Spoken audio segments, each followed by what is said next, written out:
Okay. Now we can show you the engine. The lack of engine sharply, although there are electronics there because Yeah, Emma moved the cover out of the way. So did you admit yourself? I did. I love it. That's great. So yeah, we'll show Douglas and anyone else. Jim here. Welcome. Oh yeah, I'll go ahead and pass that around and thing. And over here got a few other folks.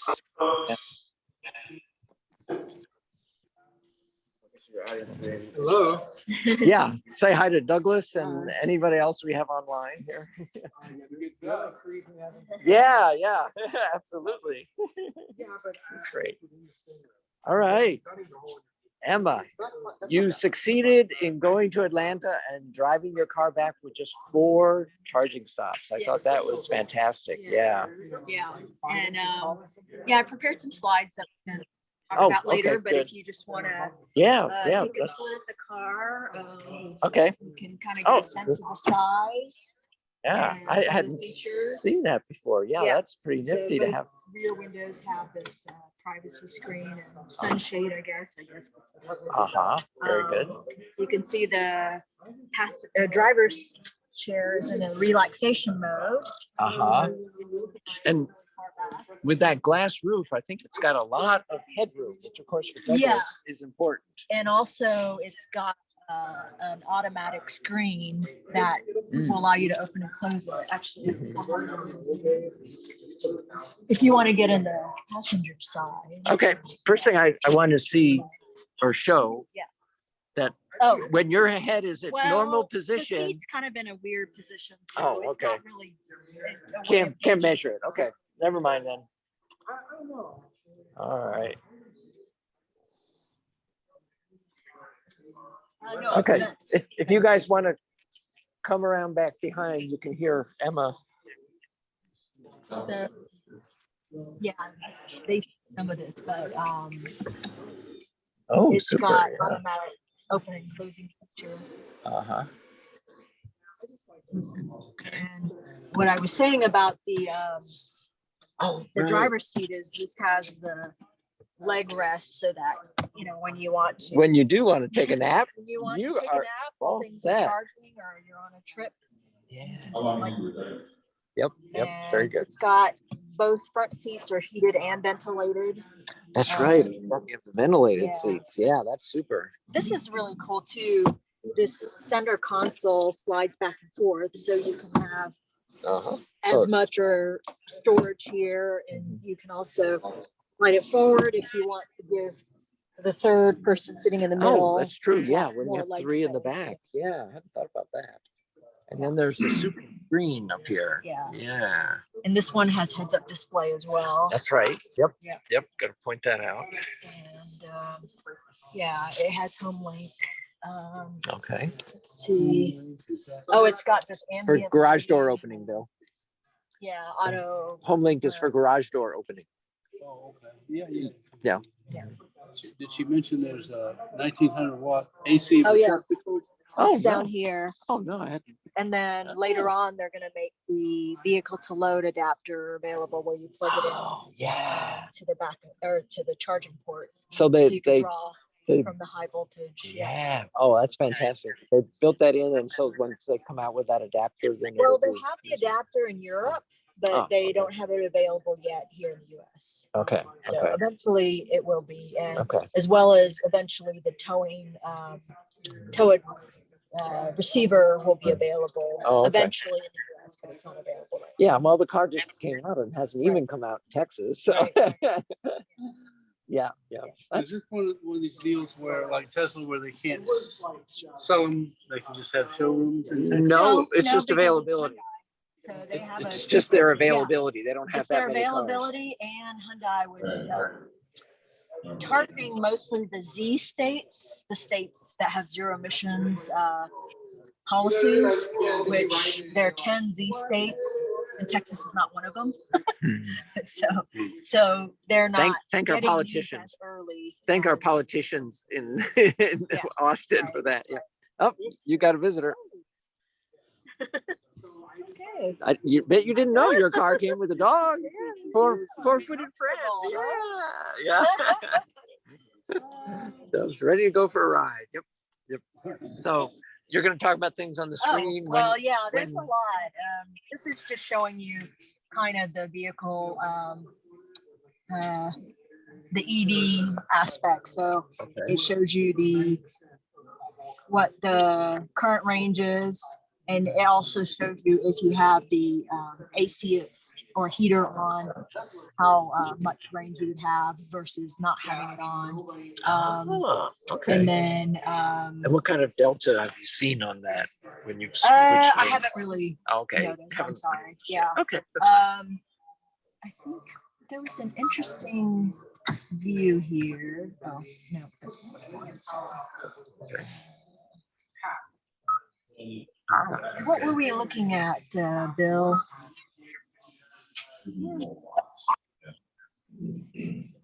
Where it had data. Oh, it's got utility mode, so you can camp out in your car. Oh yeah, good. Mode. Smart region. Yeah. There was some menu. Oh, there it is. So it kind of gives you, a graphic showing. Oh, that's nice. How energy is being used. And then this I thought was, I hadn't seen this screen before, where it's showing you how your economy history. So driving here from Clear Lake is this one, which this is the best economy I've had so far in driving the car. Oh, okay. Oh no. There's wrong. a 4.3. There's a 4.3. I don't know where that was. That was only 3 miles. Really, really close to 4.2. Yeah. Which is, really good. When I was leaving Atlanta, it was really cold, like low 30s. And in the evening, it was like mid 20s.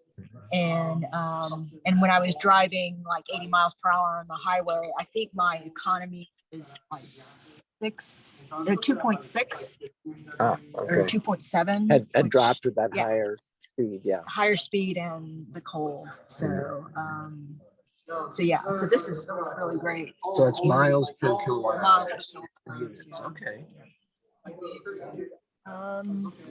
Douglas, let us know if you have any questions. And or anyone else. Eric sat in the back seat when we were coming here, and he said that it felt roomy.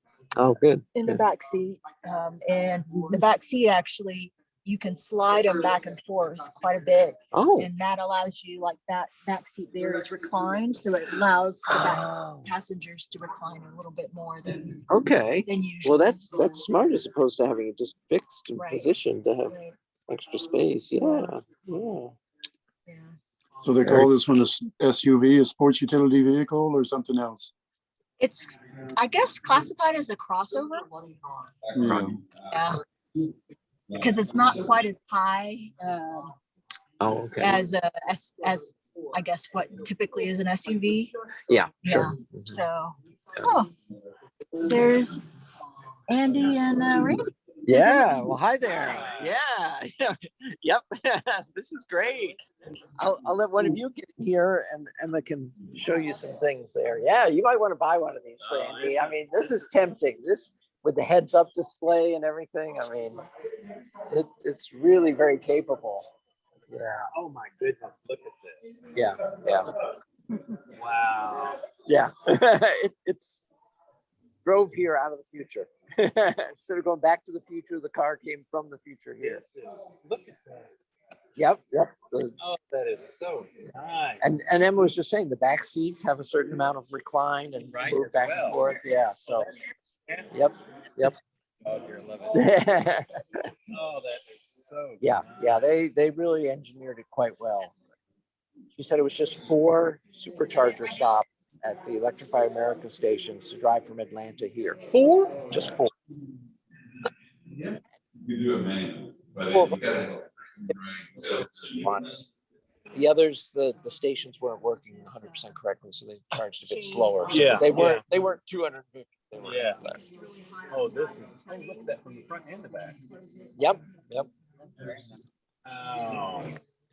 It only took from here to Georgia. Yeah, 700. That's incredible. How long did that take? About a day and a half. Yeah. Yeah, not quite a full day and a half. Yeah.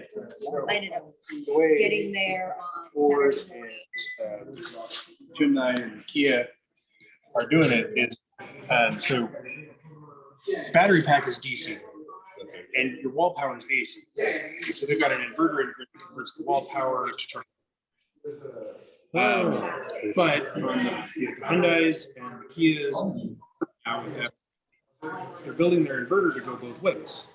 Yeah. So that way, you can plug something in here and it'll invert the battery pack power back out to you, and turn it into something you can plug your, heater in when you're camping, or, plug your cooktop in, or run your house when the power goes out, which never happens. Yeah, Other stuff they carried. yeah, yeah. But yeah, it's a super cool feature. I really wish we could get that in our car. You think the other manufacturers will do? You said it was Hyundai and Kia and one other so far. Yeah, and I don't know if the Mach-E can do it. I know it can't now, but I don't know if they're using that same kind of inverter in the Mach-E. Okay. Maybe then they can over-the-air update. Yeah, yeah. Because Ford's actually doing a good job of actually pushing out those updates. Which is cool. Oh, have they? Okay, Yeah, that's good to I've got know. a coworker who's got one on order. He's been like updating me on the coffee notes. He's excited. Very good. Oh, sure. He's got the light blue, which he thinks is good. Yeah, I've seen it forever. Yeah. All right. But yeah, like you said, they're talking about it for the Lightning, because I read that as well. And of course, after last year's storm and people with the old gasoline F-150s that had that option were in fact powering their refrigerators and things like that at their house, lights and everything, of course. And so, yeah, I could see Ford easily wanting to continue that. And once they put it in their gasoline F-150, putting out an electric F-150 that didn't have it would be really a bad move on their part. And so that F-150 is supposed to, so you can do that. You can just run a cable, but it's also got a special wall box that will tie it into your hose grid. So it's like a power. Oh, okay. Yeah, so it uses that same inverter capacity. It's not, so it's not like the DC pins like most vehicle to grid or vehicle to home applications have been so far. It's actually a special implementation where it's actually creating the AC on the car side and feeding it to the house. Oh. And so all the wall boxes do is make sure that the house doesn't island grid power. Right. Yeah. So it's got to have the right sensing capability and shut off capabilities. You can be removed from the grid when you are providing the power from your vehicle to your house. Yeah. It's an 80 amp inverter. Yeah. Okay.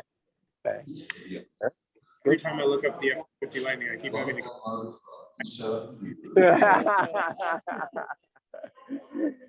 You may give in one day. Right, exactly. Yeah, I like how they did the wheels too. Thing there you pop up. I was trying to figure out where the one that's a tool to pop that thing out. this. Yeah, I was gonna say this is the part I think that comes off. This is actually part of the wheel through here. It's a really elegant way But- to do an arrow wheel. Yeah, it is. I like how they designed that. using the electricity to have some kind of super magnetic.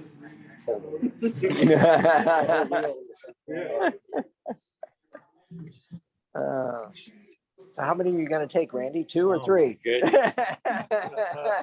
Sweet. Let's see. We were at the auto show last couple weekends ago. That was really nice.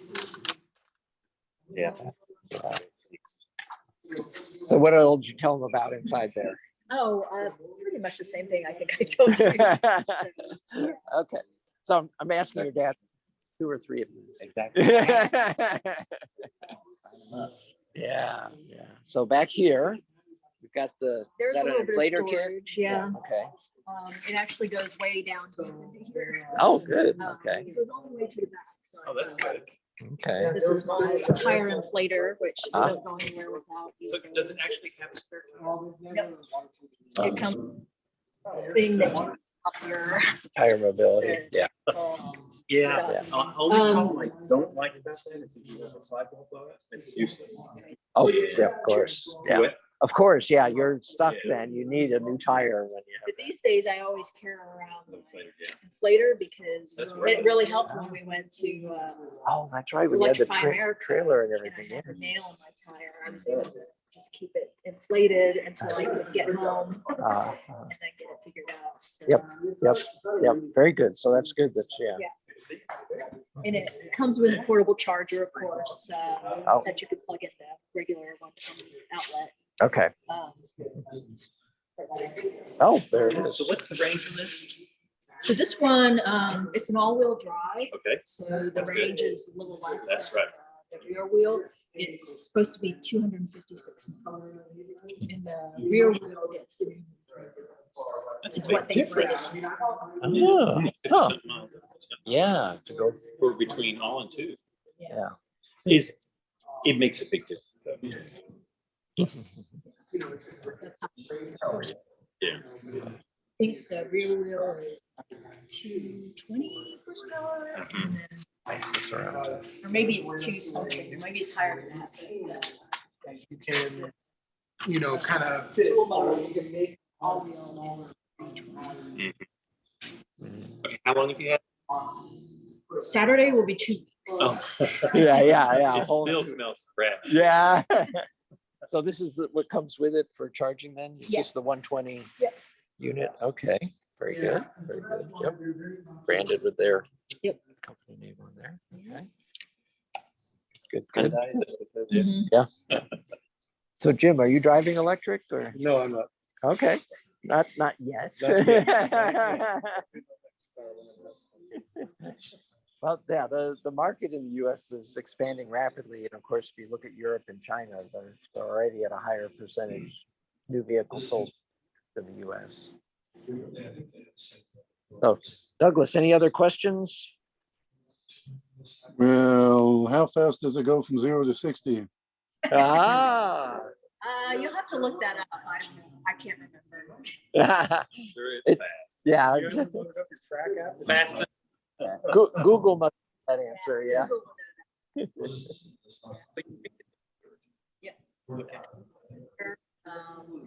On Saturday morning early, I didn't know that was an option, that control of that was also. or by Yeah. the paperwork took a while. Oh, it always does. Yeah, and you were trying to hit the road, so yeah, for normal situations, it's just kind of a pain, but in this case, it was really affecting your departure time. And one thing I was telling Jim is before I actually went to pick up the car, I had some questions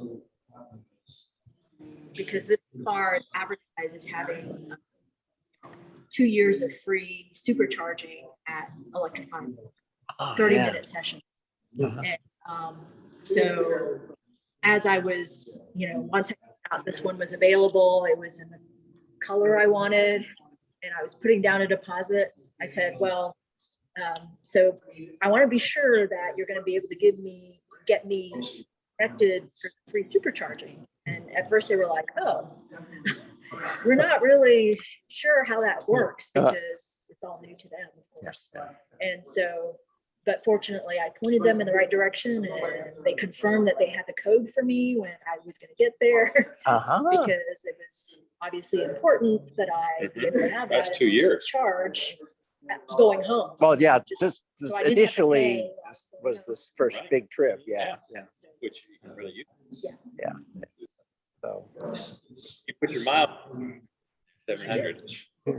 That's great. Well, I did. Yeah. 'Cause I just right. Yeah. So. Go in and use your slides and things. Let somebody else want Well, go on. out here. So the back seats go all the way down. I know. little pockets. Oh. Let's see. The other Sure. side. Sure, let's go around. And, Is this the dog from the same place? yeah, this Oh, this how is funny. this is Bill Swan's. Well, Bill Oh, Swan. Bill Swan. Is he inside there? Yeah, yeah. We'll see him. Go ahead, Andrew. Talk him out.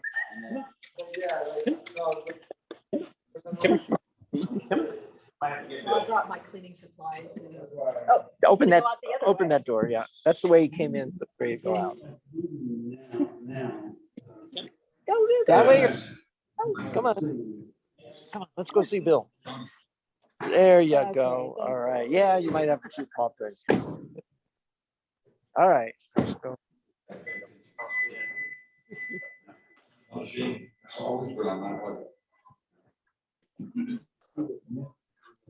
All right. Got her car reassembled for her.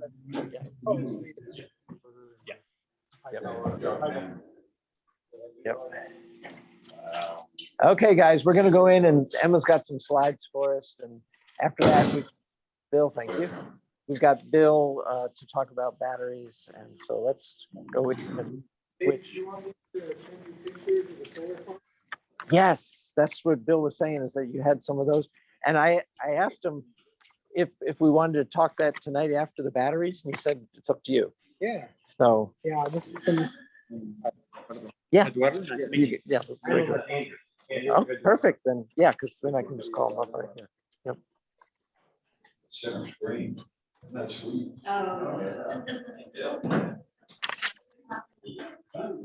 Instrument cluster and then the display, which for a while, nothing.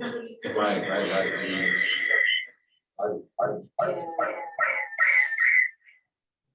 I'm muted.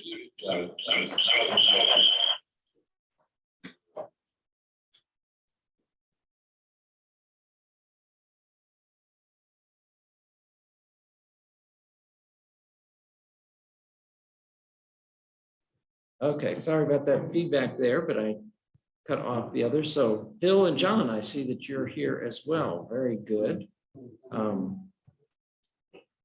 If you guys had any questions, Emma is now going to talk about the Ioniq, and you wanting to dial into the meeting, Emma, and then share? Yeah, I might need to do that. Okay, and you got the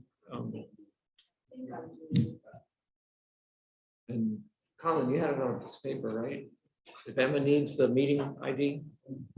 Yeah, it's on there. It's not well written, but it's there. Oh, no. He gave me the Wi-Fi. That's fine. I think I have it. It's, Okay, yeah, the Wi-Fi, they change every time, so you just have to radio banners, I think is today's Wi-Fi password of the day. Oh, look, can you connect the internet? Yeah. Because I've learned since they change it every day, you have to right now click on yesterday's password and get the network. Okay. But if it's working for you, fine. Yeah, I'm actually hardwired into their system because I need to get to the projector. So this is not using the Wi-Fi, but Emma's going to use the Wi-Fi. And when we were out there in the car, I was using their Wi-Fi. You'll have to get the network. oh, I didn't have it. Okay, TXR's guest. If you need that. Yeah. The guest is the key part there. So, and, if any of you folks online have questions that you want to put in the chat, I have a chat window here as well.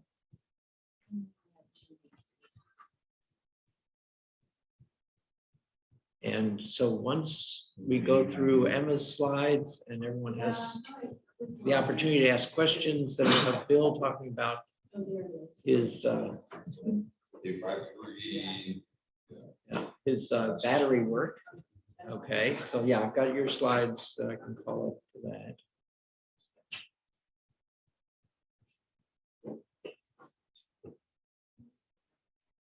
I can call those up ahead here while Emma's doing that. That way I've got.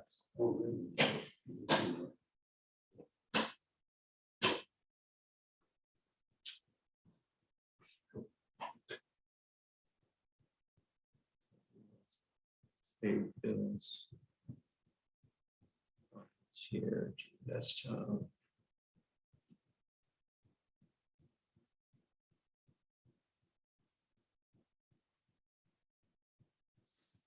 I'm not trying to. You have audio running. That way there's no feedback. That's No, good. no, that, do neck up here. Well, yeah, I was gonna say, I'll probably mute because we're just, Okay, if you can mute that. Yeah. I just want to make sure. You don't do No, that's caused by the director. not that. so once I see that you're on and you've gotten connected, then we will switch over to your microphone. All right.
Okay, all right. Yeah, there's feedback.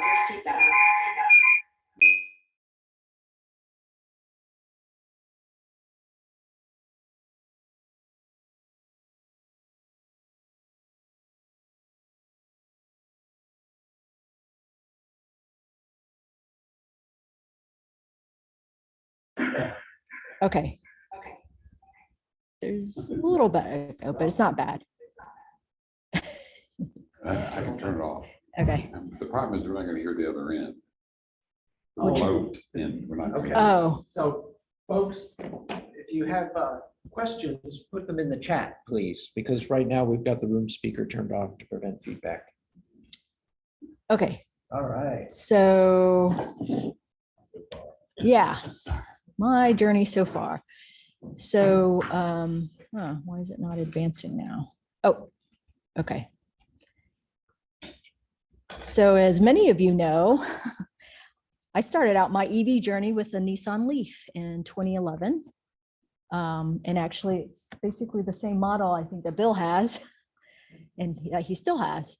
And then in October 2019, I was ready for a longer range vehicle that was larger. So I got my Model X, and I actually flew to Utah with my brother and we drove it back. So the next step in my journey actually came 2 weeks ago when I picked up my Ioniq 5. And I'll talk more about that, and who knows what the next vehicle will be. That's the vehicle we all need. It's not blue. It's not. True. Yeah. So as many of you know, this was my beautiful Model X that I loved, and I was planning on driving to the ground. I was trying to get over 100,000 miles on it. But unfortunately, on a sunny day afternoon, right before Thanksgiving, this is what happened. So, yes, and actually, I was planning on playing the video for some of you who haven't seen the video. So that means I need to actually change my screen share because I just have it on the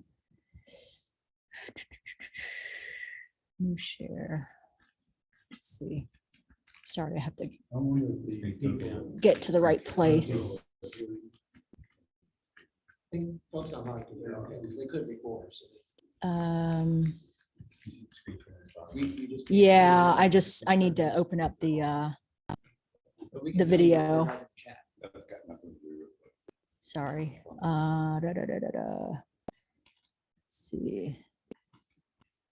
There we go. Yeah, because I've seen that video and it's really dramatic, so Yeah. it's something that we want to share, those that haven't seen this. Might need to quit Zoom and then come back in. And when you come back in, click that button that says share I know. video. Yeah, I'm just bringing up the video. That's what's taken me a little while. Sorry. I didn't have it called up yet. Oh, it's the wrong one. Sorry. Yeah, the camera in the back of the car captured everything. Oh, That's what. Very, I was wondering how. Okay. very dramatic So video. that's built So- into the software, that if So- there's an oncoming hazard. Meaning that Records it, yes. insurance. Yeah, so it keeps the video of what's around you then. Yes. Interesting. How much capacity? So why isn't, never It's mind. whatever I'll share you my, have on the memory desktop. stick that you put in there. And now the Oh, cars, she put this. or now that the was cars part of it. come with it. you have to, yeah, but you have to actually have, yeah, the flash drive in the car, Yes. which a lot of people don't actually Well, use now it. the cars come with them. Oh, That's. do they? Yes. Wow. Because, yeah, I mean, It's that's like a one cheap. About $5. Yeah, I mean, yes, originally, like when you bought yours and I bought my 3 new, Yeah. yes, you have to provide your own memory stick and now Which not all memory sticks work they, either. and now. they- Yeah. Okay, so I'm going to show you the front video first, because that's kind of interesting. So I was behind this truck and the light just turned green.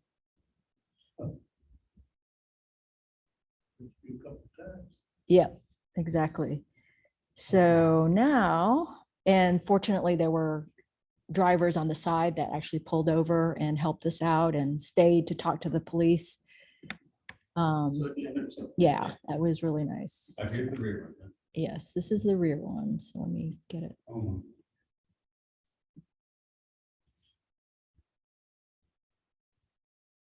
Like they didn't even know. What's the deal? Nope.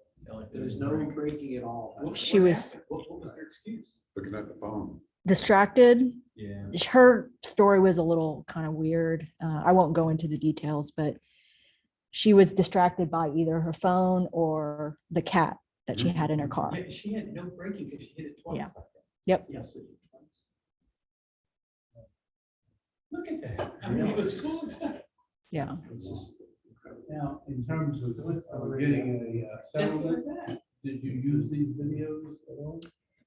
I didn't need to, but I gave it to them. I don't know if they actually cared because they could see what happened and they had the police report.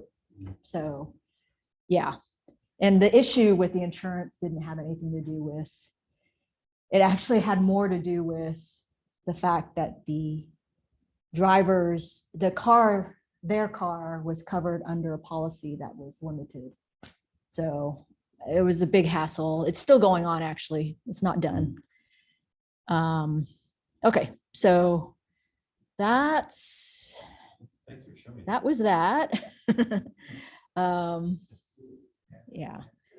So that's why, And the car was totaled.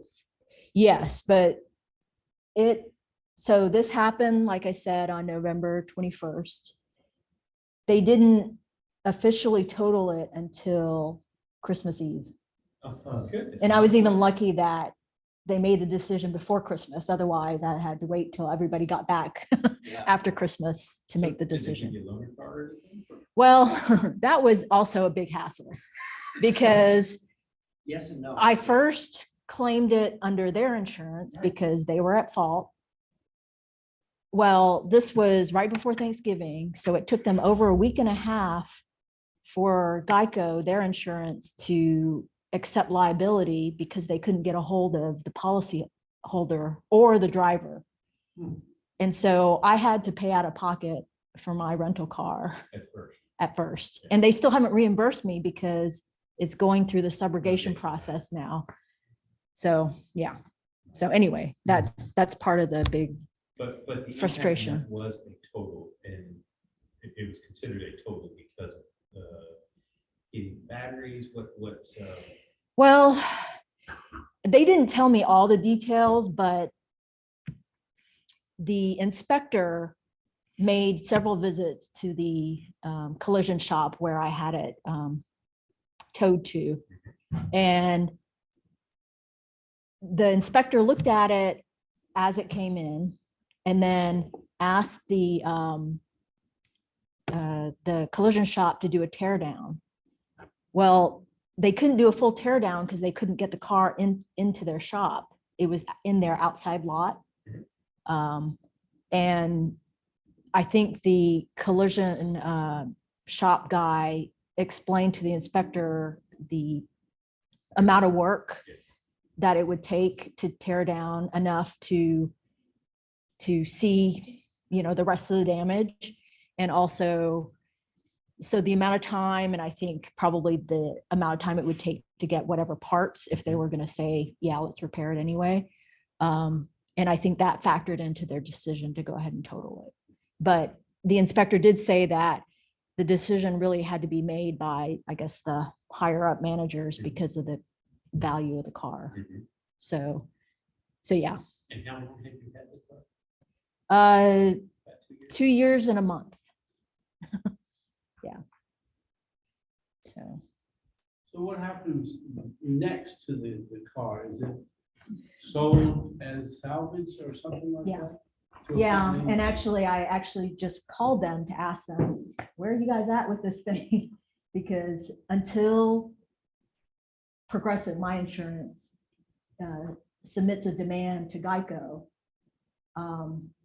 I can't get reimbursed for the out-of-pocket expenses, and I can't get back my deductible because I should be getting back my deductible or most of it, because they currently paid me out under collision, but since it's going to be under my underinsured protection under my insurance policy, that is only like a $250 deductible versus a $2,000 deductible. So I'm supposed to get that difference back. Wait, what was your question? Oh yeah, so He there, wants the batteries. No. No. That's what it Well, boils down to. the collision, actually, the collision shop guy said that, you know, after they salvage it, likely it'll be sold overseas because Tesla does not certify, even I think parts that they would put on here, they have to certify that they should be on the car. Otherwise the car won't be under warranty. And so they're probably likely going to get, the insurance company is probably going to get a better, I don't know, price if they sell it overseas, where Tesla doesn't have those restrictions or doesn't enforce those requirements on vehicles to, so. Yeah, you guys salvage market, they're worth a lot of money. Yeah. I mean, that car they could want 40,000. But they still haven't come up with a price, because I just called them today and said, where are you guys with this? And they're like, oh, they haven't settled on a salvage value. Like, it's been over 6 weeks and they haven't settled on a salvage value. And So the other kind of important dollar figure with respect to your old car that you told me before is that shopping to get a replacement car, the same, would be Yeah. $30,000 more than what you paid 2 years ago. right. That's just the crazy market. That's the market. Which is why, and that was, yeah, I was going to get to that Which is too. why you decided to switch brands. Yes. So what now? Another Tesla or something different? So I actually did visit the Tesla showroom and kind of asked them what they thought my options could be, because at the time, you know, and I think others probably experience this, if you went to Tesla's website and looked for inventory, you couldn't really find anything new, no new inventory period for Model X or Model Y. If I wanted to settle for a used Model X, the oldest or the newest one available, which I didn't want to anyway, but was, I think, at 2017. There weren't anything close to, you know, the version model that I had. And so, yeah, I didn't want to use vehicle anyway. Yeah. So, so they were trying to, the showroom was trying to get me into, well, one of them suggested I try a Model S, but I was like, no, I want to be able to tow, and the Model S isn't made for towing. So they were going to keep an eye out for a Model Y for me. And yeah, and so they were able to call me a couple times of possible ones, but I also was really reluctant to go to the Y because of the differences between the X and the Y. And so I was searching around, obviously, for also something different, and I came upon the Ioniq 5 and hearing that they were actually going to have some by the beginning of the year. And then I started looking at the features and everything. And then I actually did number crunching. I'm an Excel or a person who likes spreadsheets. So I, put together a spreadsheet, did the comparison, not only of features, but cost. And with the fact that the Hyundais will get the tax credit, I was able to calculate that the difference in price between the Model Y and the Hyundai would be about $20,000 if you factor in the tax credit. Yeah. Wow. So, but not factoring in the fact that there's a market value adjustment. So it's more like 15,000 at this point. But what else was I going to say? Oh, and I'll show in a couple slides later that there are actually a lot of features that this car has at the limited trim that that the Tesla Model Y doesn't even have. And I did the comparison with the Y because it's similar size. There are obviously some difference. The Model Y is maybe slightly larger. And anyway, so that's how I came about my decision. And as soon as they officially declared my car a total loss, I started calling Hyundai dealerships across the country, like California, New Jersey, Pennsylvania, Colorado, Arizona, everywhere.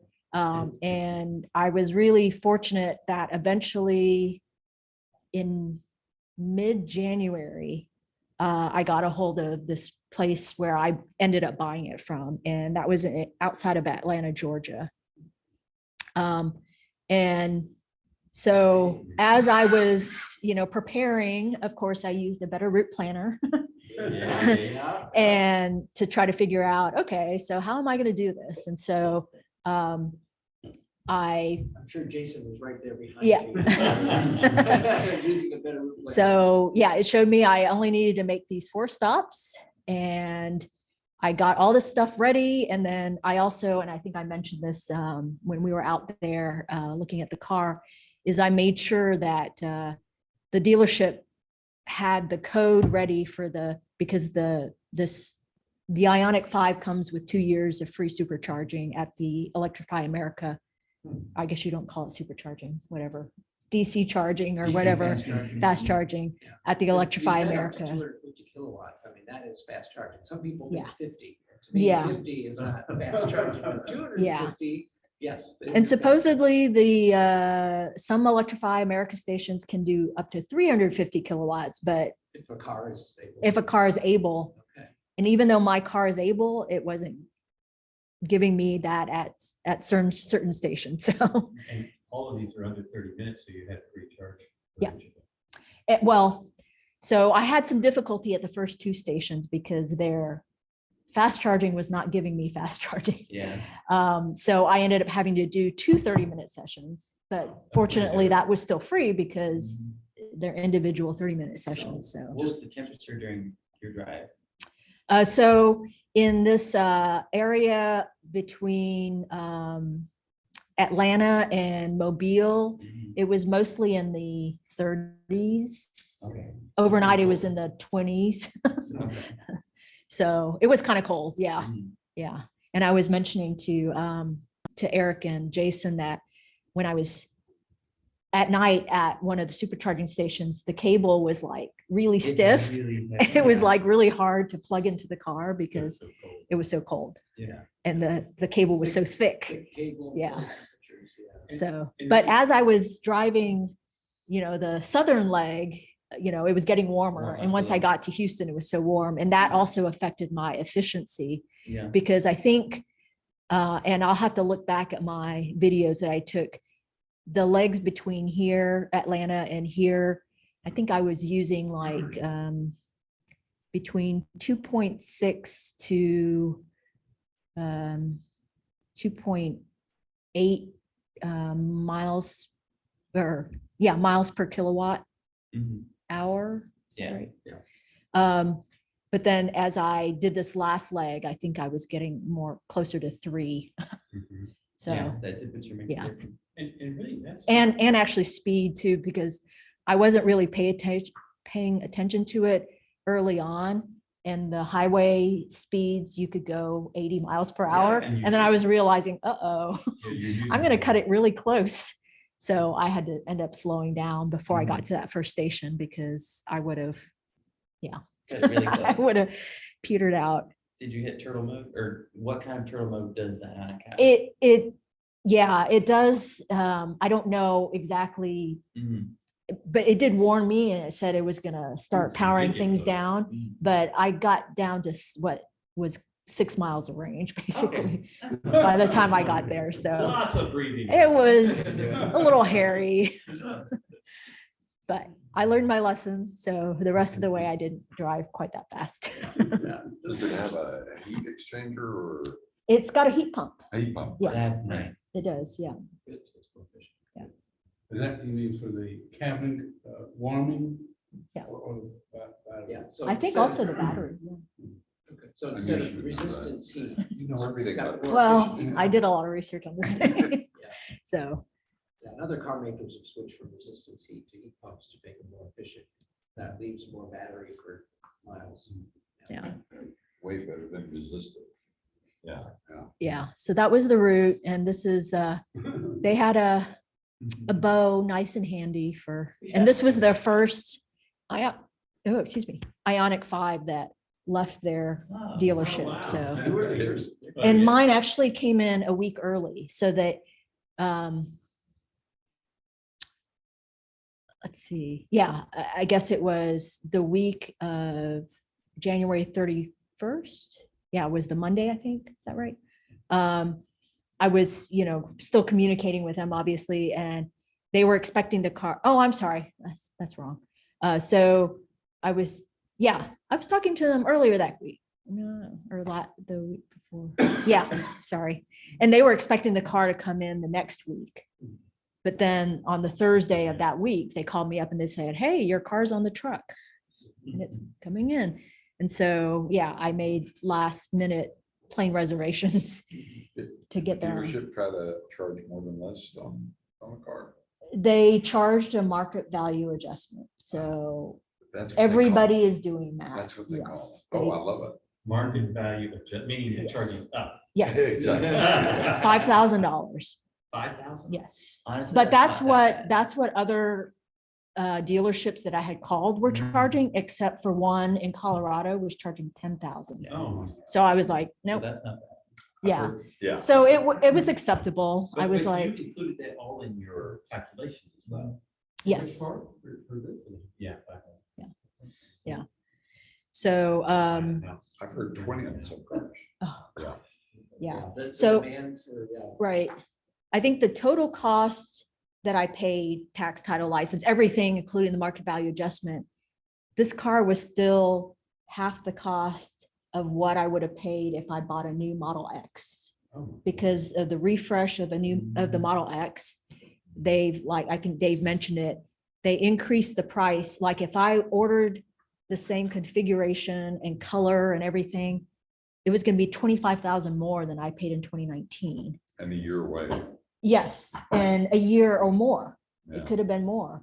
They were estimating that if I ordered the Model X, it was going to come in January 2023. But I think that was ideal. I don't know how if they would have been able to meet that anyway. It's Tesla time. So, yeah. right. Tesla time. So, and then this was one of the Electrify America stations. Oops. Oh, shoot. I thought I had this animated. I guess I didn't.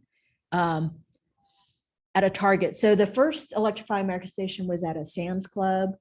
The second one was at a Walmart. This one was at a Target, which actually somewhere else in the parking lot of this Target, I saw an ID4, Yeah. which I wasn't seeing a whole lot of electric vehicles on my drive home until of course, I got into Texas, or closer to Houston. And then the last one I think was also at a Walmart. Yeah, a lot of them are at Walmart. Yeah. And Dave took this magazine like picture for me because he was at the auto show on Sunday. Right. The Sunday I arrived home just before it turned dark. And so he came by and took this I got a picture preview of the car. Fantastic. and Are those tires what you might refer as low rolling resistance tires? that's a good question. I don't know. Yeah. I guess they probably picked ones, I think they're Michelin's, and they picked them specifically for the electric vehicle. Yeah. And why did you get all-wheel drive out of curiosity? Because I wanted the power for towing eventually.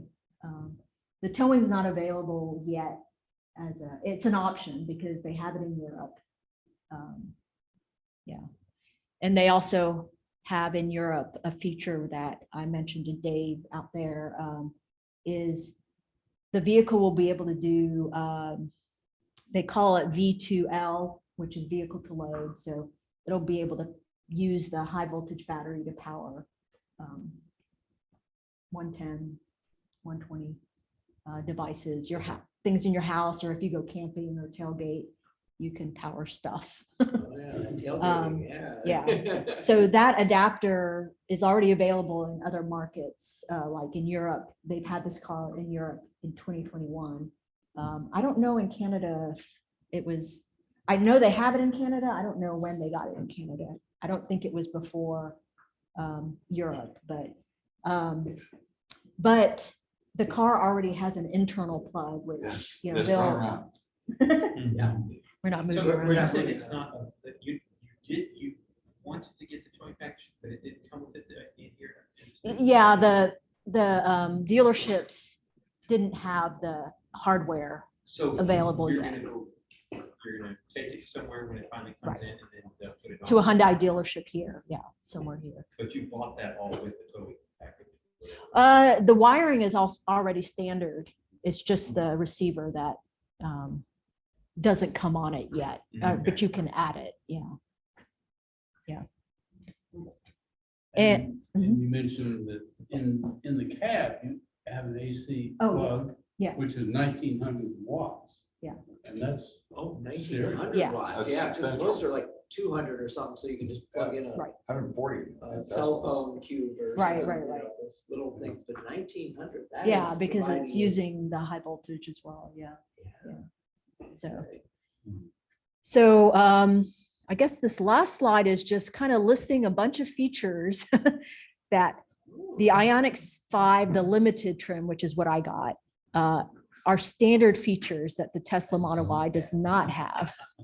So this is a pretty lengthy list, but really the ones I would highlight is especially this like instrument cluster. I really find it difficult. I don't know, people who have experienced the Model Y, as well as obviously driving the Model 3, you only have the display in the center there. You have nothing in front of you. But in my Model X, I really relied on that instrument cluster. But the other big thing is this heads up, it's got the heads up display as well with augmented reality functions. well, that doesn't mean it projects some information on the It does. windshield. on the windshield. That's the augmented reality. Yeah, so out here, we just didn't have it powered. It on. includes augmented reality. Which is yeah. that projection. Yeah. That's so nice. So like what is projected speed? Speed, it'll project like if you have navigation on, it'll project, you know, the wow. next turn distance. It'll project the speed limit sign. Mhm.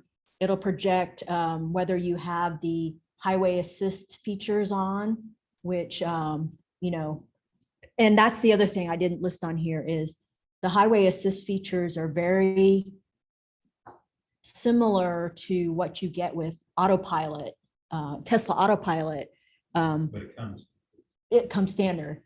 You don't have to buy it extra. And also, but it doesn't have the, you know, recognize the street signs stuff. Mhm. It's mostly, they expect you to use it on the highway, but it does, you know, obviously adjust your distance. You can adjust, you can also, if you have the highway assist on, if you turn on your blinker, it'll move over for you. Yeah. It'll not move over if obviously there's traffic that you don't want to merge into. The other thing it has, when you have your blinker on, it basically has 3 blind spot indicators. There's not only on the side mirrors do they have the little lights, but you also have the video because the side view mirrors have cameras underneath the side view mirrors. Yeah, it comes on the instrument panel in front, as well as the maybe 4, because on the heads up display and on the instrument panel, it'll show you these graphical symbols saying, hey, you have a car in your blind spot. And then does it have an audio warning? It will if you, for forward collision, and yeah, it has audio warnings for certain safety issues that you run into, yeah.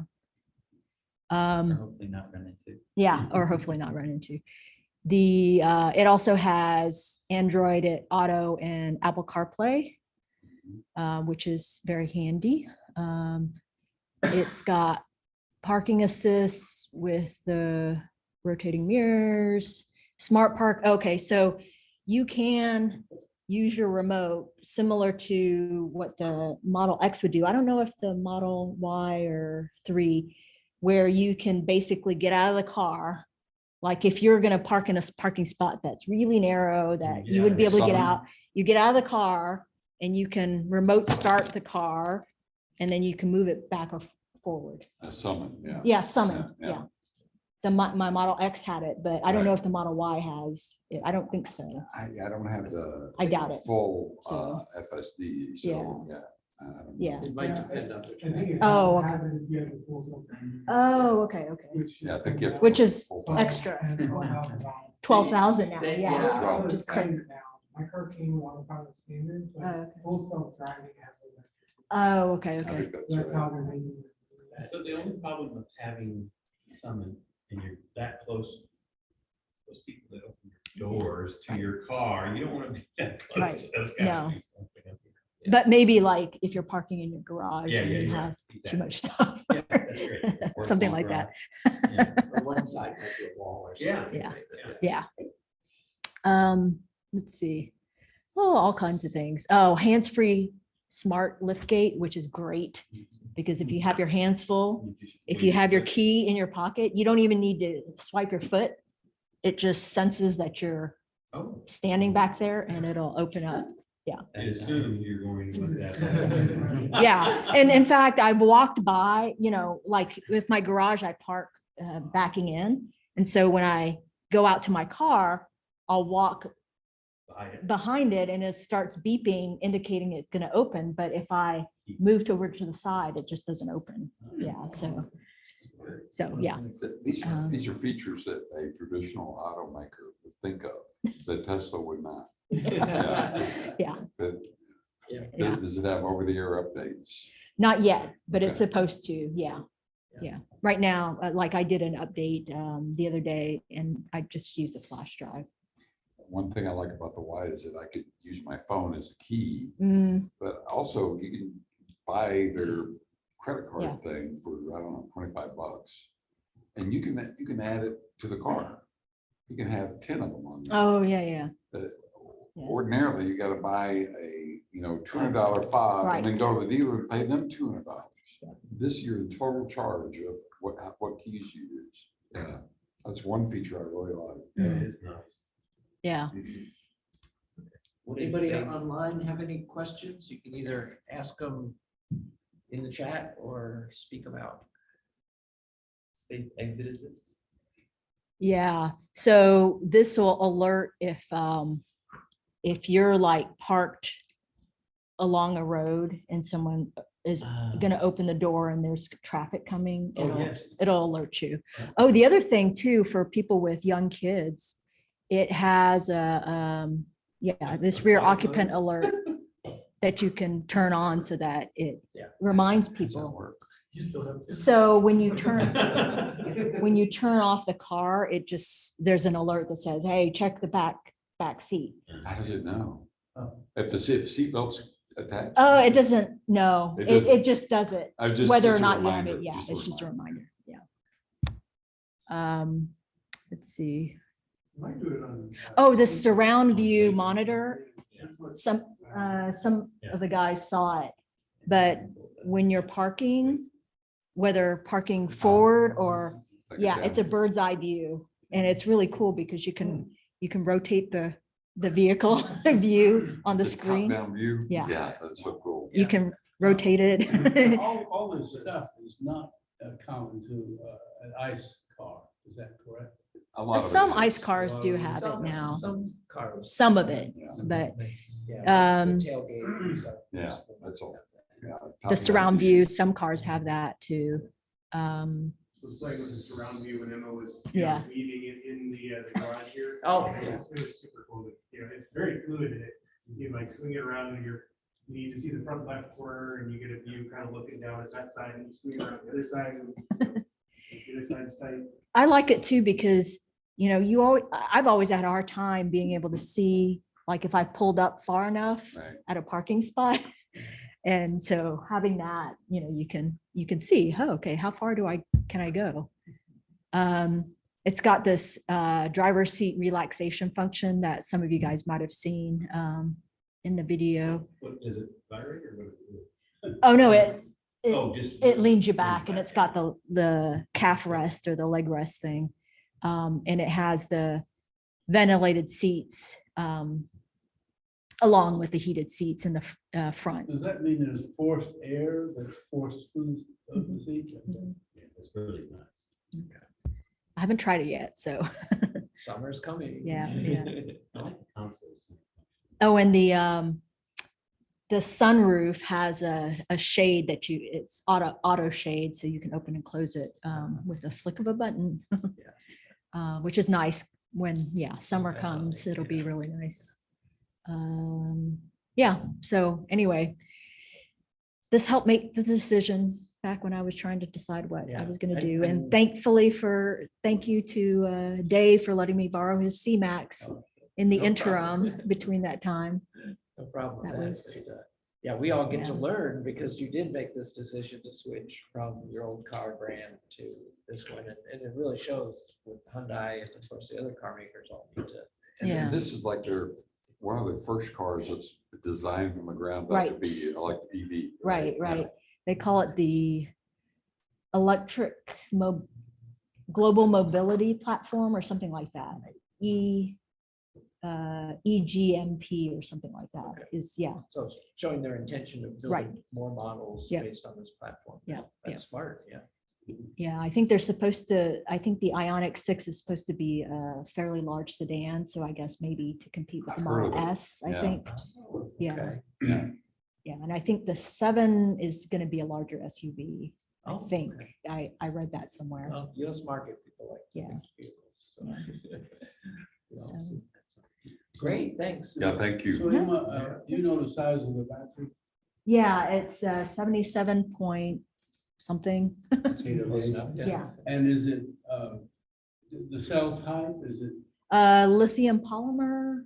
but? Oh, I don't know. Are they round cylindrical cells? No. You know I what? doubt there is. No, but Probably SK. no, I looked that up with Robin because it's supposed to be, I forget though. I'll have to look it up. I'll let you know. Prismatic, is that what you? Because No, but they're the pouch, they're those pouch cans. That LG Chem does every day. it's not LG Chem. Yeah, but isn't it by SK? It's not LG Chem though. It's something else. SK. Yeah, I think. Yeah, that's But I another think Korean the, battery. other both Yes. SK, Yes. because SK is all mad at LG Chem because they think they're stealing their stuff. Oh, yeah, I did hear there was Uh, I thought I heard they resolved that because they're both just looking at the future. There's plenty of market, so it's just like, yeah, work together. I think that was just in the US. Okay. So, yeah, the sign-in sheet's going around, but thanks, Emma. That's Yeah, really good. sure. Keep your computer logged on. Oh, okay. And just thanks so much. Congratulations. Yeah. Determination. We expect an update in 6 months. I will. Yep. Yep. Right. So I'm thinking if you leave it Oh, on, okay. I can make your camera view larger and build. Oh. Your battery is right there behind Emma. Okay. And so. Oh, I'll have to turn off the screen thing you stop again. Sharing and I do. Stop sharing. Let me see. Okay. Yeah, that's perfect. Then And let me turn off this Yeah. background thing. the lovely background will not allow us to see the battery that Bill's working on. We would just see Bill. Sometimes. Well, yeah, at the moment. Save him, save him. So of course, the setting is somewhere different. Under video, the. Yeah. video Oh, there we go. Karen. Oh, wait. No, I turned on the blur. Yeah. Oh, choose virtual background. That's where it is. Okay. Yeah. Yeah, so Choose virtual backgrounds. if we, Oh, there we go. if we, I don't want to, I want to not have a virtual background. Hold on. I don't think you're fine up here. On this screen, it's fine. Um, It's showing the room behind you. Oh, okay. So that's good. Yep. All right. Yeah, we'll move the Oh, chairs and Bill. or if you want I can to- move the. Sure, it's actually this battery and that battery. Oh, okay, well. Yeah, I we'll just saw his put it- battery back there, so. And once you fire up that PowerPoint or that Word document. Okay.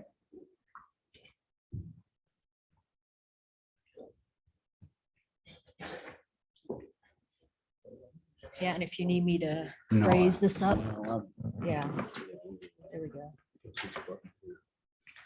Oh, what happened? Oh. He stopped. then.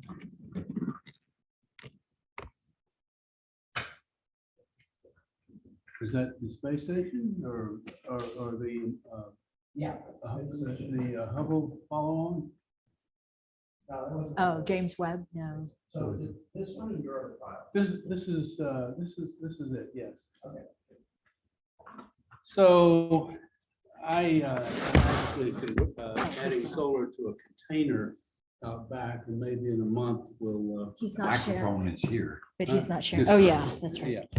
And maybe in a month we'll tour that. I'm adding a lot of panels and what have you.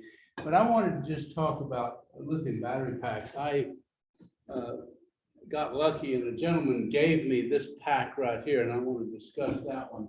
But this is the general layout of a lithium battery pack. Those are prismatic cells. That's I believe, a 24-volt system. You can see the bus bars connecting plus and minus voltage. And the small red wires go to that BMS unit, which is from a company called Daily. So this is the BMS.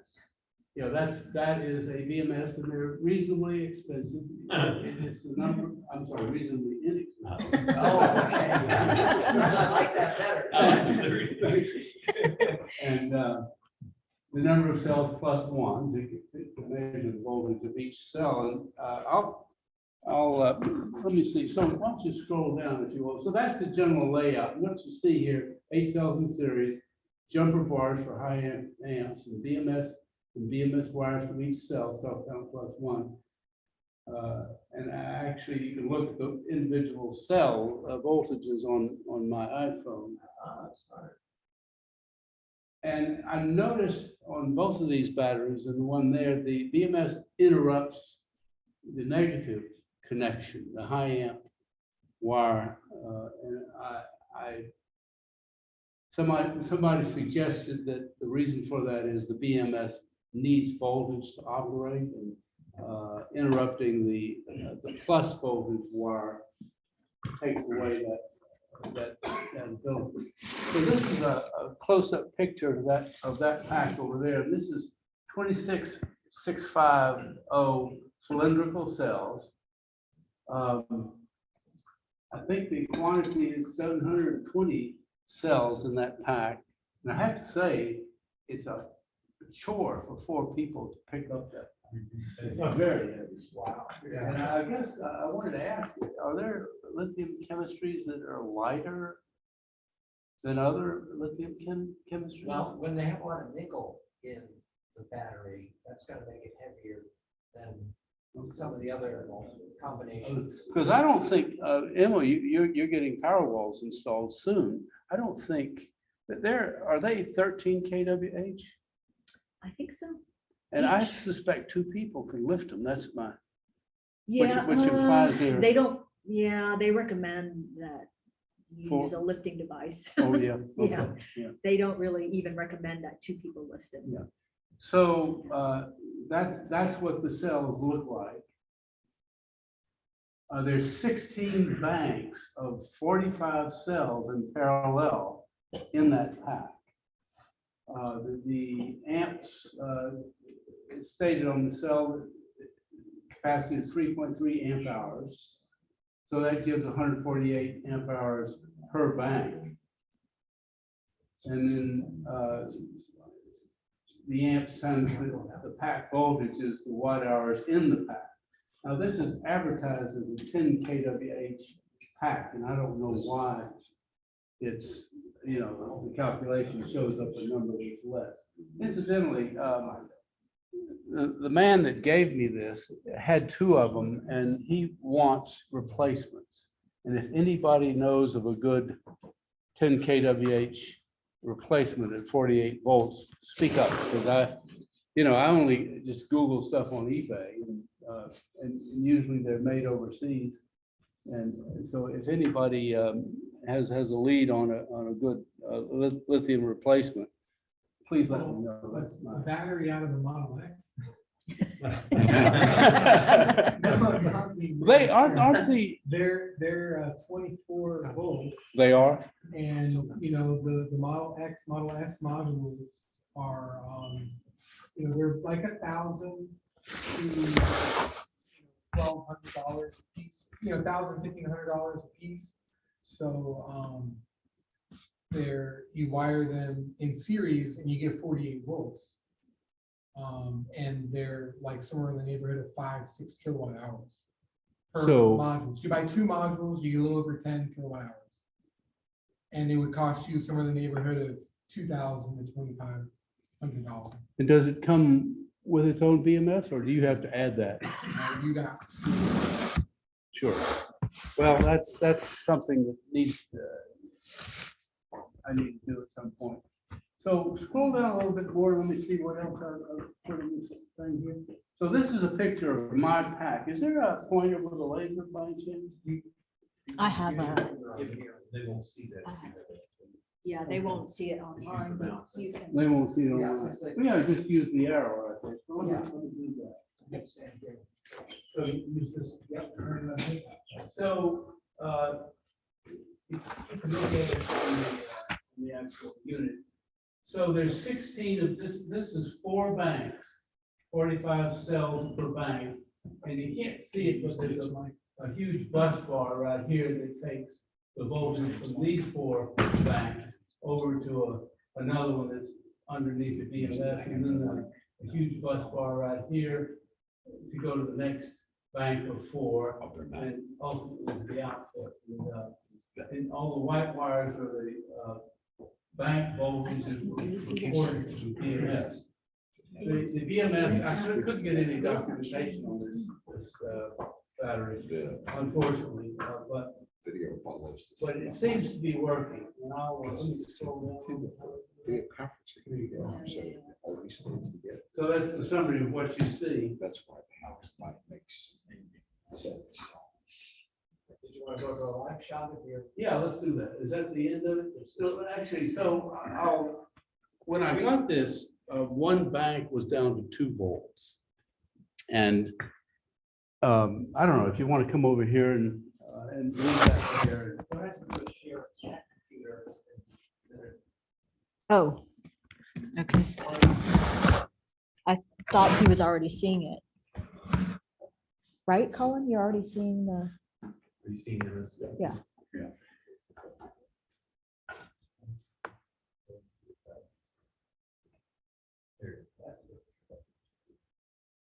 Okay.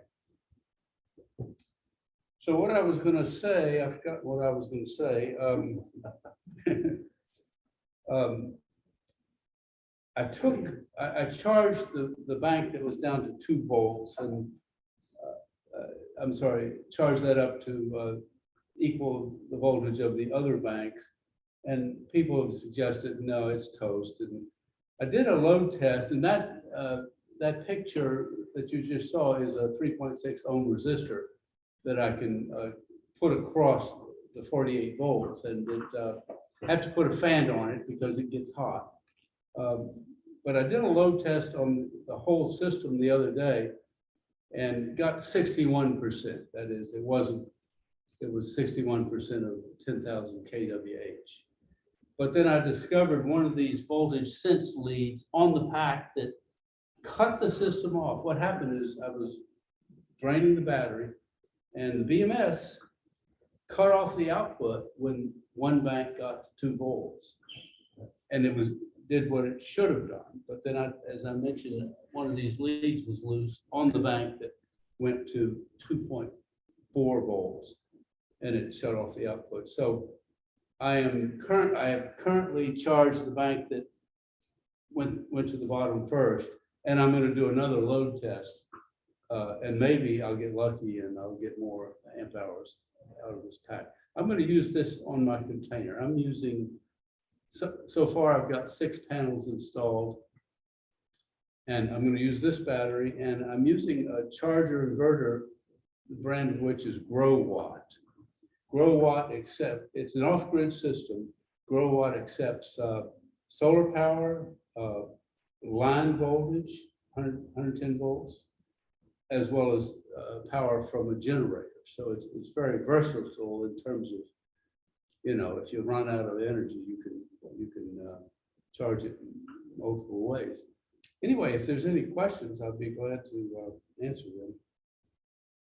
It's a lot of fun. I guess I'll pass around. This one has a daily BMS on it, and I'll pass around my phone, and you can see. I think last I looked, there was 80.085 voltage difference between the high, and this is a series of 8 prismatic cells, and currently the difference between the high cell and the low cell is 0.096 volts, and the BMS tries to equalize that. Tries to. I think it's when you charge it, top balancing it. I think that's what it's called. Yeah. Anyway, if anybody wants to see the output. That's great, yeah. Yeah. So you run the numbers on like what you're wanting to get power, like you're gonna put it in a container, you're gonna power like a TV. I don't know what I'm going to do. I just wanted to do this. Power anything you want. Yeah, I up to the limit of solar and everything else. If anybody else like to see this. If you could see what you would want to be using throughout the day and kind of add up the watts and then see how long your battery would run it if you didn't have any solar power, or how much your battery will be cycled with the panels that you have on it. Sure. Kind of crunch those I've been told that the other pack has gone south too, and I think I'll be getting that also. So I'll have, if you want to wait a minute, I'll go get the load bank, which is in the other room, and hook it up here. We can see the data on the phone, wherever the phone went. There it is right there. You want me to grab that? Well, yeah. Oh, look, and John, we visited a solar farm. Yeah, I was just gonna say, I'll pull it. You got the stuff? Let me grab that now.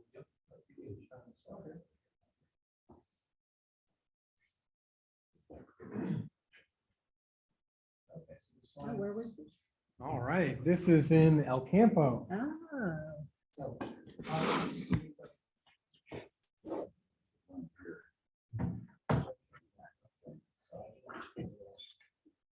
Oh, did you get a chance to look at it?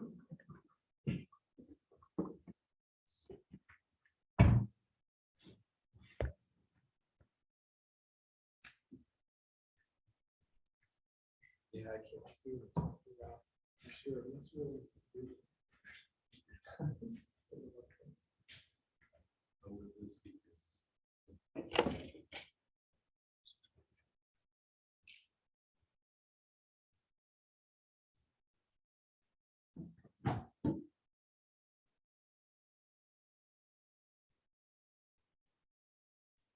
So yeah, I was lucky enough. I was browsing Facebook and I saw Bill was like, I'm going to a solar farm tomorrow, Saturday. So it was on Friday, and I was like, oh, this is great. I've been wanting to do that.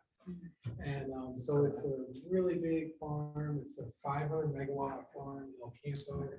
And it is the largest single contract in, I believe, the United States, is what they said at the moment.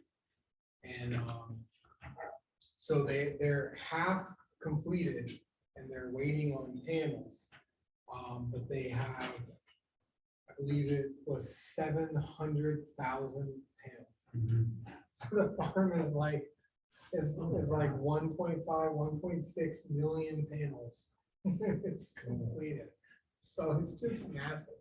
That is big, yeah. How many acres? is that? Yeah, so You talk a little louder. Square mile.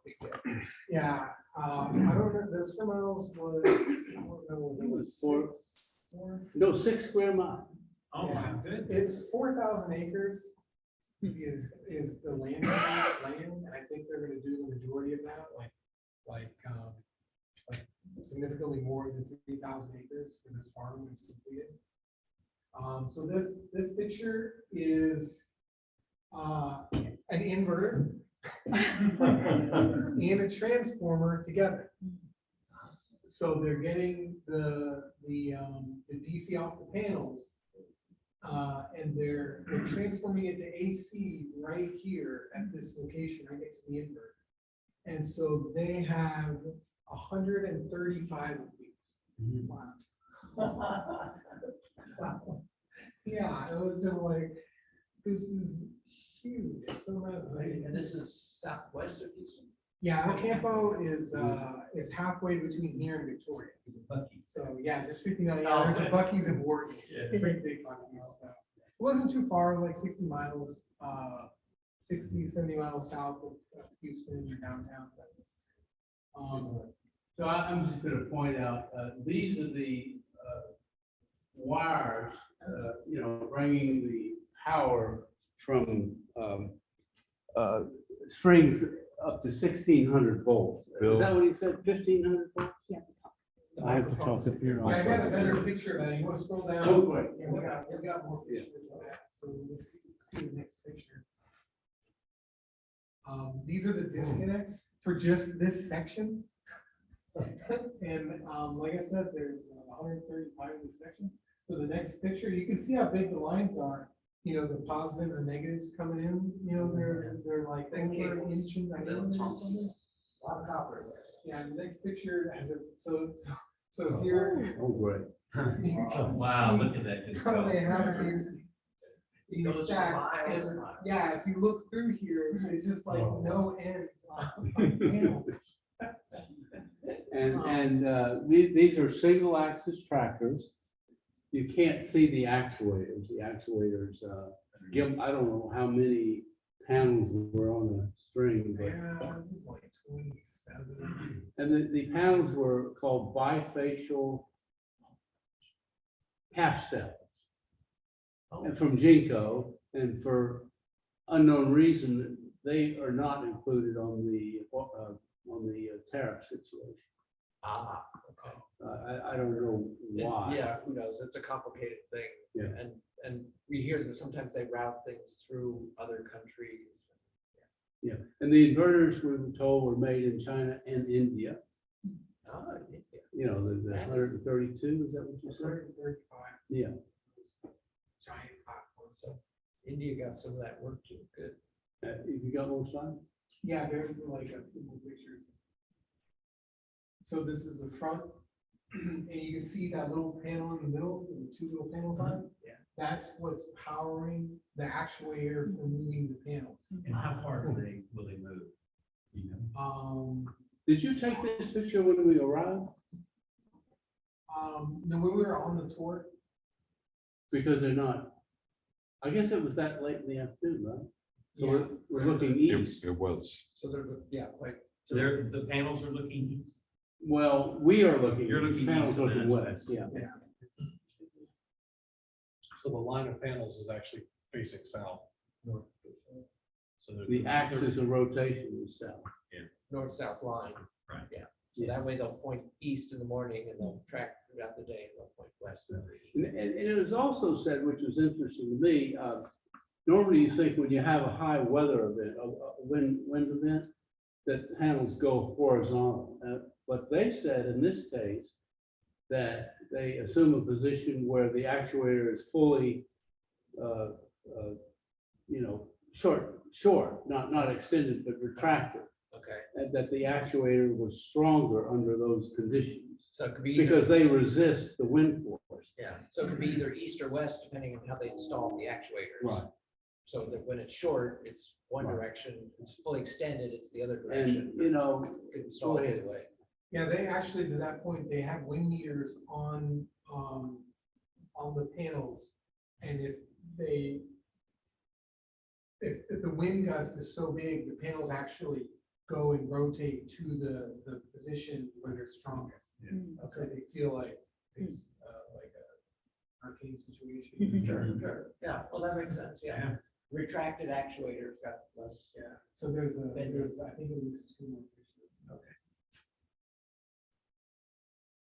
Okay, that's the back of one. So you can kind of see the boom on the backside. Is it each panels individually has an actuator? No, this beam right here that So it's has the it on beam that backside. actually is it. Yeah, it's actually a hydraulic thing, like on an engine lift. That's on the backside there. And it's, you know, push it as a motor. I think the actuator's behind the column right there. Yeah, like this. Yeah. Yeah, and it's one like for every 30 panels or Is that something. about 6 foot? No, I think it's taller. I would say the axis was about right here. Okay, so it's Yeah. about 7 or 8 feet. Yeah. Yeah. Yeah. And there may be a circumstance locally, they said, in addition to wind, an anemometer, they had a flood gauge on one end. That was on. I suppose if water, you know, gets so high, they don't want to rotate them like that. I don't know. Right, and keep it level. How do they mow the grass underneath like that? Yeah, he talked about that. He said when they first started doing it, they didn't worry about the grass, and it was just a big mud pit, and they made a bunch of ruts with all the equipment. It was a big pain, and so then they what is it called when they fly the plane over it? Seeded it. Yeah, they had someone come and fly a plane over it to seed it, and that was part of the discussions on what type of grass they wanted to put. But so they want the grass to come up, you know, a few feet and then lay over it, Yeah. Right. so they don't basically have to mess with it. Oh, so they don't ever really mow it? They mentioned that part of the maintenance is, and it was huge, if I remember, huge dollars spent on crews that come out and mow. They did like $1 million. But I don't know the details. And then they talked about somebody was coming out with a robotic. Yeah. Well, that's the perfect. Possibility that might save them some money. Oh, yeah. Yeah, they had some people come out basically weed whackers. They come out with weed whackers, whack around the panels. And that's like. $1 million. it's like $1 million Yeah. trying to get the lawn down. That's why they're like, well, it's a big deal to really think about what you're doing with the grass. Right. Get the right type of grass. And surprised they even had grass. They don't took kind of the gravel or something. Yeah, because if they didn't have grass, then it's really hard to maintain because you can't drag the equipment in and out. Yeah, because then it's on that. And so they have their own substation. So they built this substation on the property for this project. So as you can see, it's hooking into that massive line right there. Yeah, there was a transformer here that boosted the voltage to 300 And I think it was or like so. 470 kV Was it? is what he said, because during in the field off the inverters, it goes with 35 kV. And then after that, it's boosted to 470, and that's what's in the regular transmission. We had a guy that knew substations and he was trying to explain what was going on there. And one of the interesting things was sometimes you have to disconnect from the grid, and there is, can you imagine the switch and the possible arc that might occur? Do you remember the term he used? There's some sort of a switch that has a gas in it that there is no arcing. I don't remember the switch on those. People. Circuit switcher. Who was that? Called a circuit switcher. Okay. Sounds pretty logical. They provided vests, hard hats, lunch. And the general manager of the whole thing was quite nice at answering any and all questions. How often do they do a tour? We're going to organize one through the HREG, and I'll certainly let this group. Yeah. I've heard that buses are hard to get, which means we'll drive down there in carpool, what have you. Yeah, Well, do that. we can visit this one, but their own. I'll tell more. Total Energy has announced a 600 megawatt farm, which is 5 miles from here, and they've already started on that. Okay. Total Energy has also indicated they're going to do offshore wind in the area, which will be a first. Right? Hang on, offshore wind in El Campo? No, offshore. Texas. Well, you said in the area. And Well, and the Maine, Gulf Coast, Yes, Beaumont. It's all been on the Yeah. East Coast. Right. So. Yeah, not the East Coast. With some battery. Is the area. Huh? With some battery. With some batteries, Yeah. which huge batteries, not just, Everybody has some batteries, but they're gonna have the real deal. they're gonna have the real. Utility scale batteries, yeah. And he was very happy for us to do a tour. Yeah. Yeah, it's this farm is owned by Tokyo Gas. They said they're trying to put 5 billion into renewables, and this farm was a few billion, 2 or 3 billion. Something like that. And the group that's building it, what was their name? The name? Rosenden. It's a union electrical contractor. Yeah, so they're doing all the building, and they're also doing a 600 megawatt farm.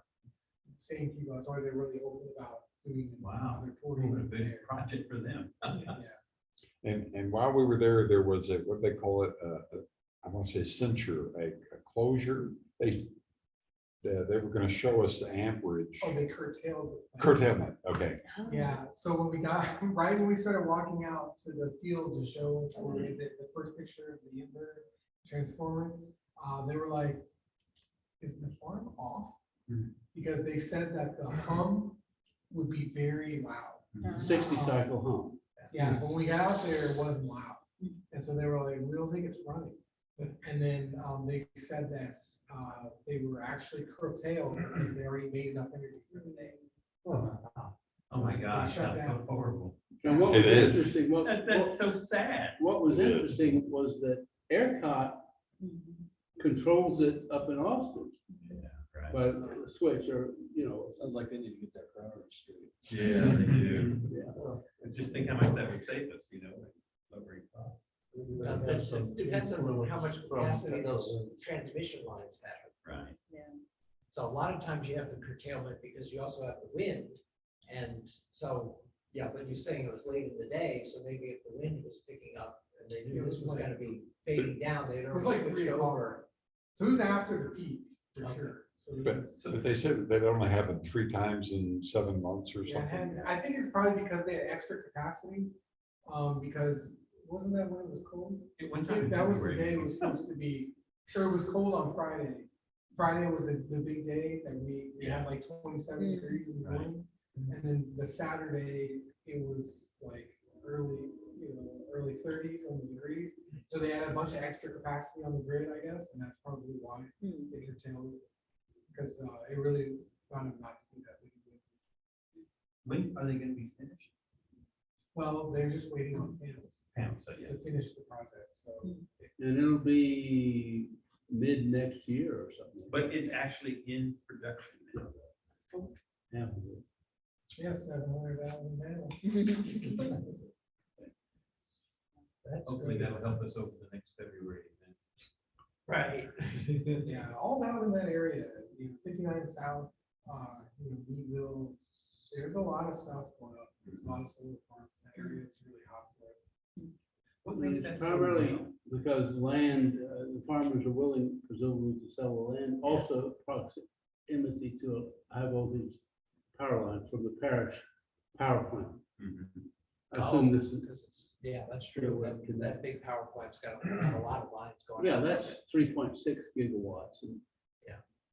this is somewhat smaller. They said the farmer was making $2 million a year leasing the land, For 45 years? leasing Oh, no, it was 35 years. for a 35-year lease. Right. Yeah. So Pretty- it's got to be pretty good. For, Say again? yeah. I mean, I'm not sure how much you can make on farming, but Nah, I tell you what, that's free and clear. yeah. No, it can be leased, and one of the good things about solar farms like this is that, as cities grow, if you want to repurpose the land after 20 years or whatever, you can take it Yes, out, right. either move it somewhere else, or if the equipment's gotten so much better, you recycle the metals or whatever, and the land is then available for the shopping center and the housing that, as the cities grow out, stuff like that, that people want. Now you're depressing. Like I said, 20 years, I mean, who knows? in I won't 20 be years. here. It's cool. I mean, it's just the thing about, you put a roof on a house and then you gotta figure out how long is the roof gonna last, and, so the solar's gonna come off at some time probably, and then get replaced with something newer, better. That's got batteries and more communication capability. I was impressed, Bill, you were saying that you can use your cell phone with your battery management system, and is it Bluetooth or something? It's Whatever the communication is. all right, so we wanted to go back to what you wanted to show. One of these long wire, I'll plug in this resistor and see the little bit of a spark, I assume. The first thing he's gonna do is touch it. Yeah, I'm waiting. Mark here. Why is it not? Yeah, it's getting hot. So if I fire this thing up, I have to reconnect. Push that button right there. On that side. This is it. There you go. So we can see. the video. So I'm drawing 8 amps. 24 divided by 3.6 is about 8 amps. Oh, I'm sorry. I'm trying to get out of the way. There we go. And currently the delta V between the high cell and low cell is 0.112 volts. I may have caused a problem with this BMS, and seems likely to me that it should be closer. That's not in balance, 0.112 volt between cells. Still very small. You do a share from that laptop. Yeah. Anyway, it's not too hot to touch.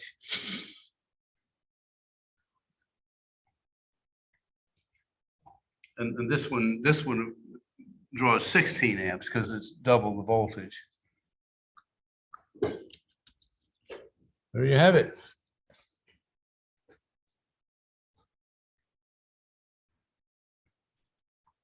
Yeah. All right. So, Yeah, I'm charging this battery in the other room with a constant voltage power supply that I got off of eBay at 10 amps. Okay, so how many megawatts did you say, or kilowatts does it produce? 10 kWh.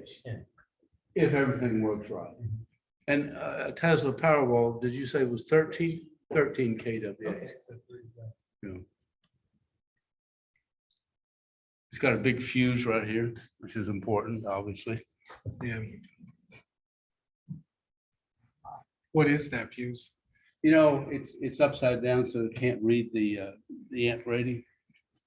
I don't know. You know, I wonder, because you said that you calculated this battery at around 8 kilowatt hours. Yes. I wonder if it's whoever designed it or came up with the 10 kilowatt hours, they were rating it at like the high voltage.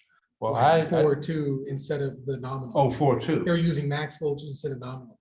I read online that 3.65 is full. But you're, Are you're these saying, iron phosphates? Are these lithium iron I phosphates? think they are. Oh, okay. Well, I- then nominal would be 3.2. And Nominal. full would be 3.6. Okay, well, I'd have to read the fine print on the cells to see. Yeah. But I wonder if that's the difference is because you're supposed to do nominal, but some of the manufacturers use the max voltage in their numbers, you know, because it looks better. Looks better, right. Yeah. These are the bus bars right here. Yeah, that are shielded, have the shrink wrapping. I intend on putting cutting a hole in the box, putting 17 banana jacks so I can see it had a lid that was on it. That way I don't have to remove the lid to charge a bank if it gets low again. Not only that, we put an ohmmeter on this connector right here in diode mode. Somebody, let's try it. It was turned off and we did that. And the output turned on, and I'm gonna bring these two wires out also. Yeah, just to, not only that, I'll mention right here, there's a 80 amp breaker, you can't see it. My grow watt unit outside is 3,000 watts. 3,000 watts divided by 50 volts is 3,000 by 50, what is that? 60 amps or something, so I'm putting an 80 amp breaker on it just to, you know, not to say the fuse wouldn't take care of the situation, but you know. So that way you have some more headroom from Yeah. 60 up to 80. Yeah. Good, good. Yeah. That sounds like a really great project, Bill. I should came and talk to us about it. So anybody online have any questions?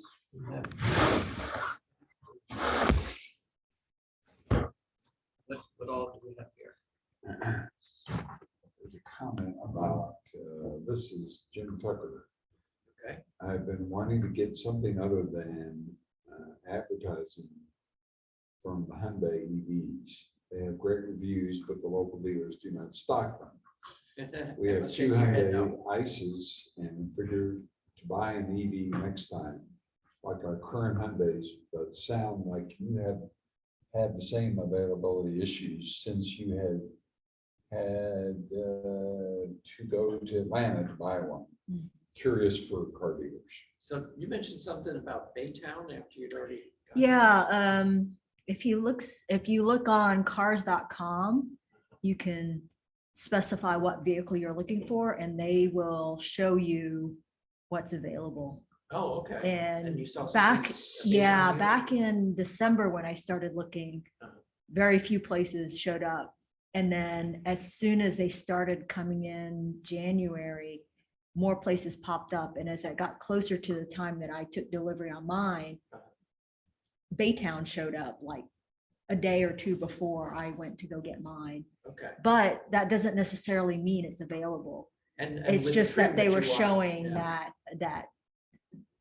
that dealership apparently was going to get one, but it didn't say when, and it didn't say if someone already reserved it.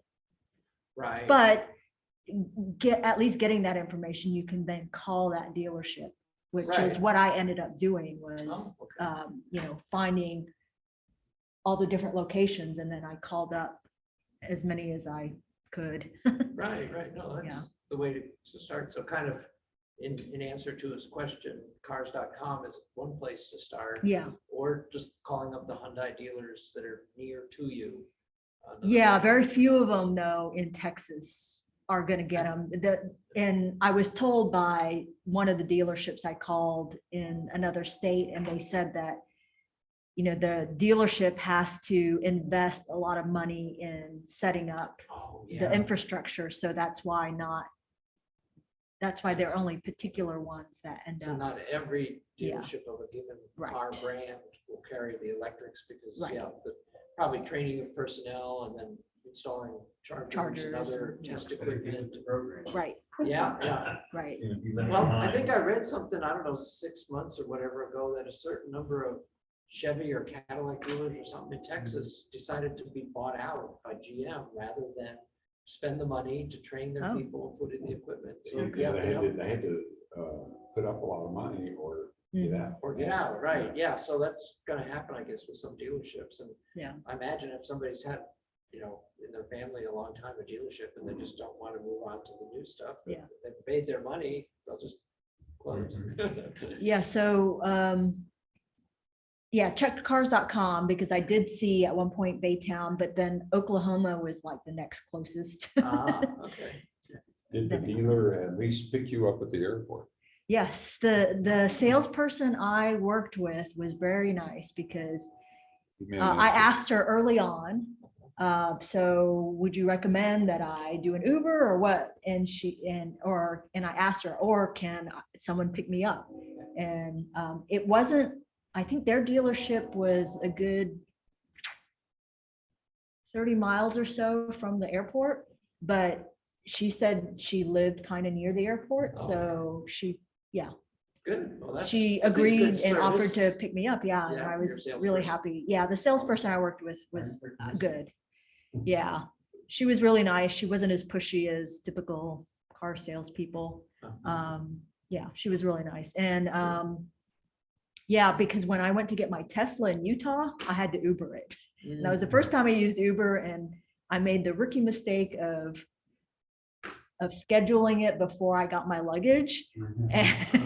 And so I ended up having to pay the inconvenience fee for canceling that and having to get another one. So Sorry, I joined late. Will the Ioniq 5 have any vehicle to home or V2G options like Ford is promoting? yes, that's what the V2L is the vehicle to load. So it already does, as we discussed earlier, have an outlet under the rear seat in the middle. And Bill, what did you say? Watts? Yeah, how many watts? 1900. 1900 watts. 20 or something. Yeah, something like that. But yeah, the adapter that you can plug into the charge port that lets you then plug in from there is already available in Europe and in Canada, but they just need to make it available for purchase here in the US. Yeah. But yes, it does have that capability. And anything else in the chat? That's it. Okay. I'll actually show my CAD model Yeah. of the container. So. As a joke. Do it this way, quick and easy. As a joke, I'm gonna make it move. As a joke, I said, I'm gonna make it into a 2-axis tractor.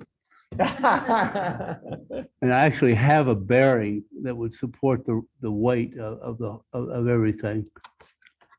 I love it. I love it. And you'll note the panels on the roof have a slight slope. That's so water will drain, right? Let me see, let me go run that again. Oh, there you go.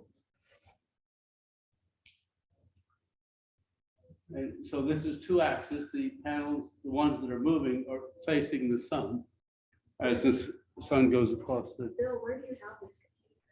It's out there. Oh. Here. That's where it's gonna live? Huh? We get to see it? That's where it's Maybe gonna next live? month.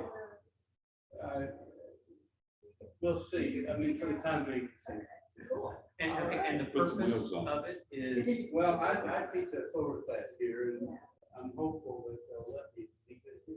Yeah. For that reason. Good, good. Oh, that's great. But that it's you're just don't know. teaching people with real hardware. Absolutely. educational purposes. I haven't arced 3 panels. they call me Sparky. I like to I've shorted 2 panels, but not 3 panels. That'll be interesting. That's 120 volts instead of 80 volts. Bill. I would kill myself. Okay, well, we've gone over time. Any other questions for Emma or Bill or John or anybody? No, but thank you for the other ones.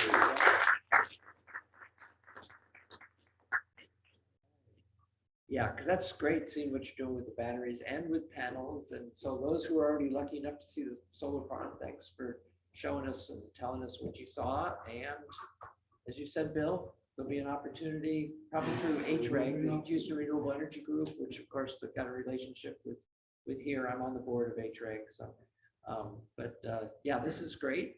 Glad folks could make it out, and folks online could dial in and have a virtual adventure with us. And so we'll wrap it up. And I'm working on the speaker for next month, someone from the Citizens Climate Lobby. So we'll do that on the 10th of March. Yeah, slide computers around. We covered a lot of things. Okay, you wanted to show me. All right. Yeah. All right. So that's it, folks. We'll see you next month. Thanks. Thanks, guys. Bye. It's that ghost again.